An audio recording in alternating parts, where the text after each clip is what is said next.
Hey folks, this is Ardwulf. Welcome. We are here in Ardwulf's Lair. This is the Lair. Um, since I can't actually do videos that contain gaming for the life of me, or at least not more than one in a row, I figured I would hop on and kind of try a new experimental thing. This is the type of thing that I've never really done before, so it's kind of an equipment test and kind of a format test. And if you want to see more of this kind of stuff, please like the video and mention it in the comments below, so I will actually know that people want to look at my ugly puss on the internet for some ungodly reason. So I'm gonna talk this time, hopefully briefly, but good luck about GMT's annual sale. I say annual with air quotes because, of course, they haven't had one for 3 years. So they kind of made a bigger spectacle about it this year and just said pretty much everything except the stuff that's P500 pre-order or stuff that has literally just shipped in the last 2 weeks is 50% off. I, of course, ordered a bunch of stuff. So we'll see some, at least pictures on social media of that stuff as it rolls in. I made three separate orders, so only one of those has shipped.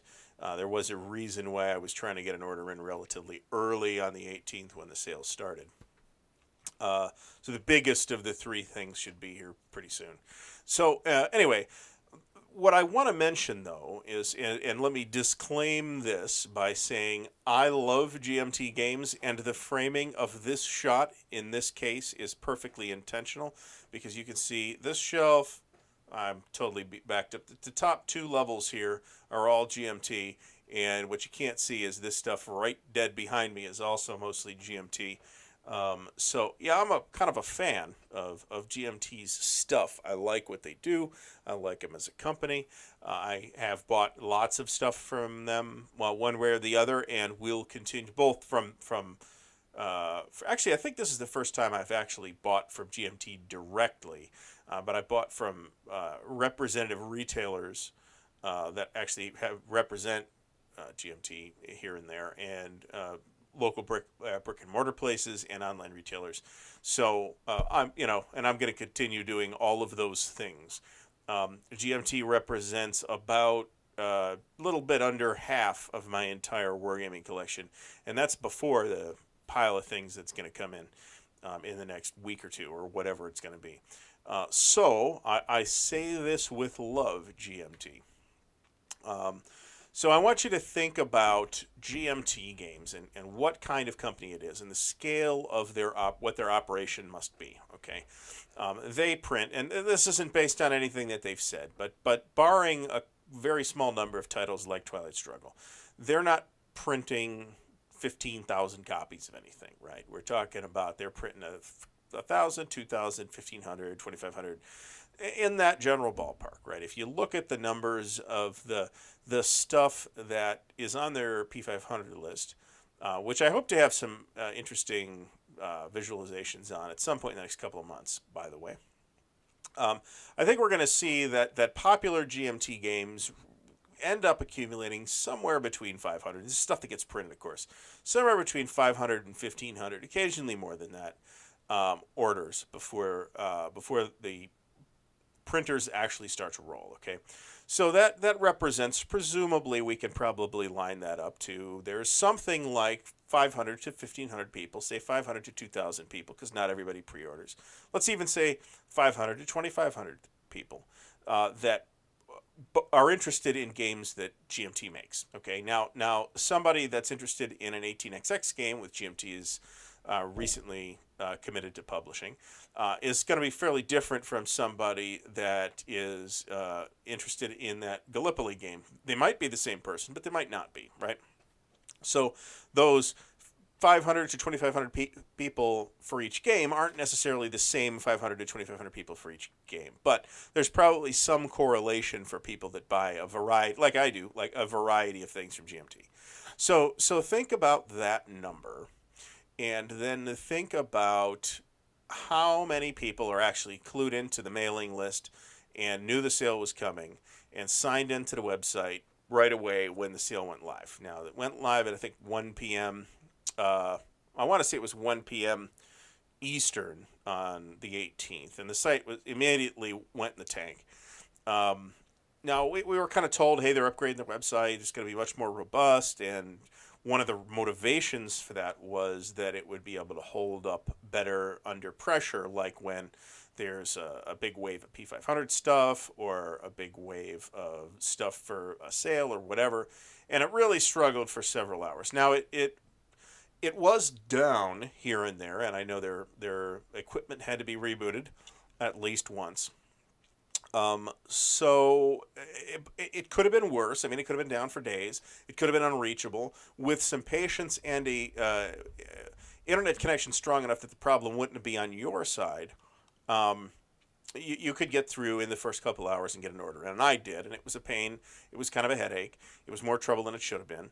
And particularly when you're like passing credit card numbers back and forth, it's really awkward to say, I just put my credit card number in, and now the page won't load. I don't know what's going on. That's worrisome. So it's a problem, but if we think about it, we think about those numbers I just mentioned, how many people do we think realistically are hitting GMT's website at that time? Okay, a couple thousand. I think that's probably not outlandish, but probably fairly generous estimate of a few thousand people hitting that website at the same time. That I mean, we're not talking about Marvel here, okay? Marvel releases a new trailer and on some website somewhere, say Entertainment Tonight, and their site immediately gets blown to pieces. Where you're talking about massive traffic, where hundreds of thousands of people are clicking on it every minute. We're not talking about that. We're talking about a couple thousand people. So I want to say, GMT, I am impressed with many of your games, with the way you do business, with a lot about GMT Games as a company. Not terribly impressed with the website improvements so far. Now, is this fixable? Yes. This is totally fixable, probably with the simple expedient of paying for better bandwidth. That's probably going to get them out of this hole. And hopefully, things happen with technology especially, and if the problem can be identified and taken care of, which is not necessarily to say that they have to be able to accommodate 5,000 people clicking on the same thing at the same time all the time, because they really don't.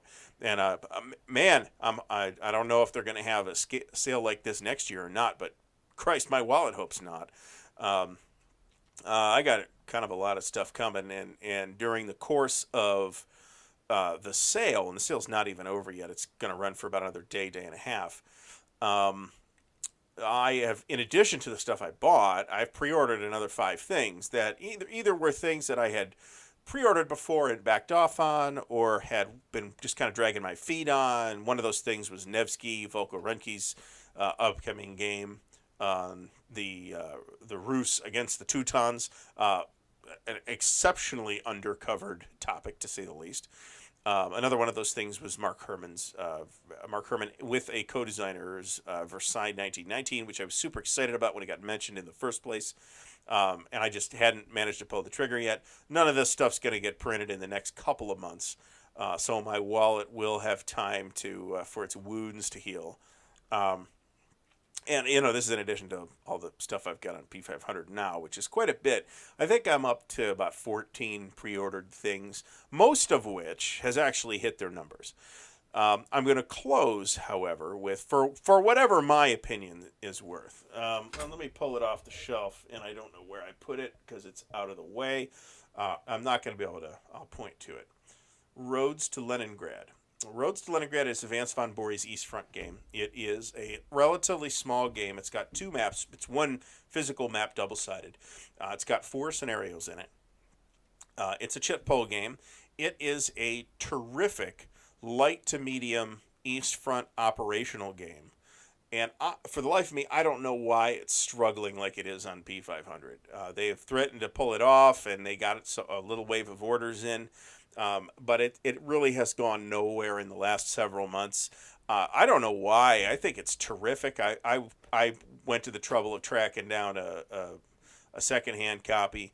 And despite that, I have just elected to keep my P500 order for the new one. Because, if I have a second copy of that, I'm okay with that. And I don't that's not something I do, is buy multiple copies of stuff. So um, if you're at all, take a look. Jeremy Antley has a whole playthrough series on Roads to Leningrad, which is what sold me on the series, led me to go get Roads to Moscow, which I then played, and which it's really, I mean, and the system is not identical in the two volumes. It's really close. Roads to Moscow is a little bit of an evolution with some sort of a second edition of those rules.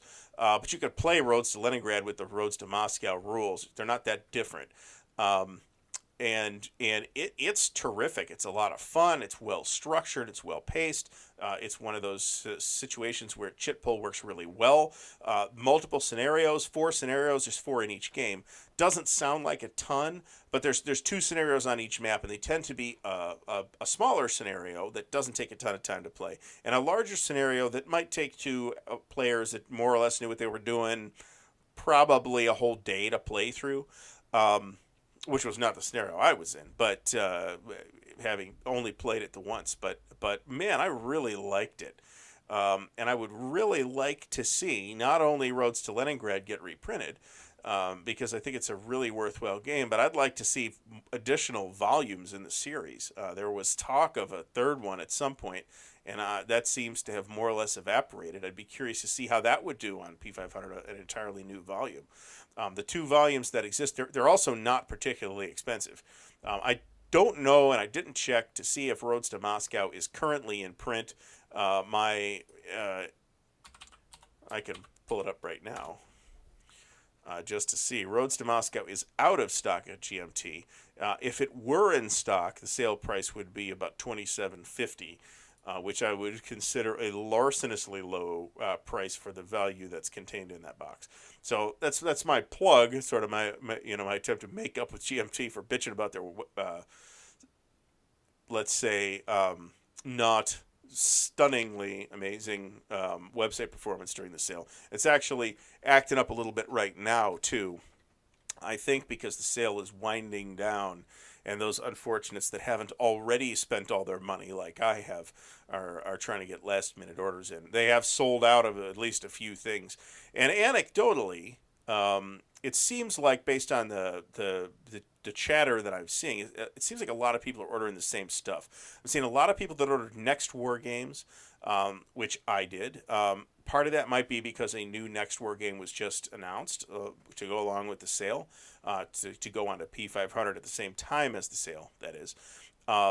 So that might be why that's the case. But Arquebus a lot of people seem to have ordered Arquebus. A lot of people seem to have ordered Pericles. These are games that I ordered. In some cases, I think it may be games that people wanted but just hadn't gotten around to order, and hey, now's the time. And which is exactly how I felt about it. I ordered 2 Next War games. The Next War series, it has looked interesting to me for some time, but I haven't actually managed to get into a game of it yet, nor did I purchase any until now. Plus, I ordered 1 coin game and Pericles and Arquebus that everybody else ordered. And the not the Dam Buster game, I already have that. It's behind me. I don't think you can see it in the shot, but it is behind me. The Doolittle Raid game that is in the same series as the Dam Buster game. The Dam Busters is really pretty cool solitaire game, actually, I think. And I'm a little bit surprised, you can actually see it right there, that's not that Doolittle Braid's not sold out yet, unless it just sold out during the sale, which is entirely possible. Another thing that I'm going to mention before I cut this short, because I see I'm creeping up on 15 minutes here, is just the channel in general, and I got a lot going on, both in the worlds of wargaming and in the worlds of personal bullshit that I got to deal with. So be patient. There's stuff coming. I'm not abandoning anything. I'm just not getting anything done at the pace I would like to. That I am actually playing war games 3 nights a week every week is actually kind of a factor. So if the choice, I got to tell you, I want and plan to continue still doing videos as often as I can. But if a time comes where I have to choose between making a video tonight or going and actually playing tonight, then I'm probably going to actually go play in the vast majority of cases. So bear with me. If you're new to the channel, this is a terrible introduction, so go check out some of the old content. Like I said, if you want to see more of this kind of live, face-to-face type stuff, let me know in the comments. Like the video, and if you're not subscribed already, subscribe to the channel. YouTube tracks its metrics through engagement, which is likes and comments and stuff like that.